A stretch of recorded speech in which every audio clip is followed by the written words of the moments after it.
சின்னம்மாவுக்கு எதுவும் ஆகாம இருக்கணுமே. பெரியயா என்னங்கய்யா என்னென்னவோ சொல்லிட்டு இருக்காங்க. சின்னம்மா தனியாவா போயிருக்காங்க? ஆமாண்டா, பல நாட்டுக்காரங்கன்னு தெரிஞ்சாலே கொண்டு போடுற ஊர்ரா இது. துளசி நம்பிக்கை எடுத்துட்டு வரணும் போயிருக்க. பெரியயா நானும் அந்த ஊருக்கு போறேங்கய்யா. சின்னம்மாவை தனியா அனுப்பிச்சிருக்க கூடாதுங்கய்யா. சின்ன தம்பி, ஆமா ஆமா ஆமா, உங்களுக்கு ஒண்ணும் ஆகாதுமா. சின்ன தம்பி, ஏன் உசுர் போனாலும் பரவாயில்ல, துளசிக்கு ஒண்ணும் ஆயிடும். என் உசிரை போனாலும் பரவாயில்ல, என் அத்தை உசிரை காப்பாத்துறவங்க ஐயா. அங்க எங்க அத்தை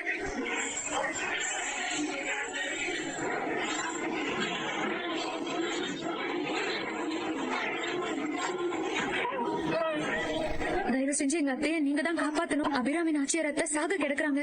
எப்படியாச்சும் நீங்க தான் காப்பாத்தணும். உங்க கால வேணா விடுறேன். அதெல்லாம் பண்ணக்கூடாதுமா.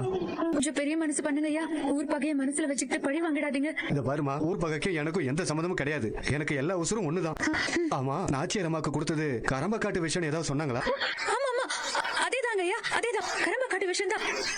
கொஞ்சம் சீக்கிரம் மாத்த மருந்து கொடுங்க ஐயா. இருமா நீ இரு. பார்வதி ஐயா சொல்லுங்க ஐயா. பாவி, ஏன்டா பண்ண? நீ நல்லா இருப்பியா? ஒரு உசுராக துடிச்சிட்டு இருக்கு. ஈ வர்க்கமே இல்லாம இருக்கீங்களே, மனுஷங்களா நீங்களா? இல்லன்னு வச்சுக்க. இப்ப என்னதுக்கு? சரி வா, எங்க அண்ணன் உனக்காக காத்துட்டு இருப்பாரு. வா, அங்க இருந்து ஓடி வந்தல. இப்ப ஓடி பாப்போம். எங்க ஓடி பாப்போம். ஓடி மரியாதை என் கூட வந்துரு. வேணாம், கீழே போட்டுரு.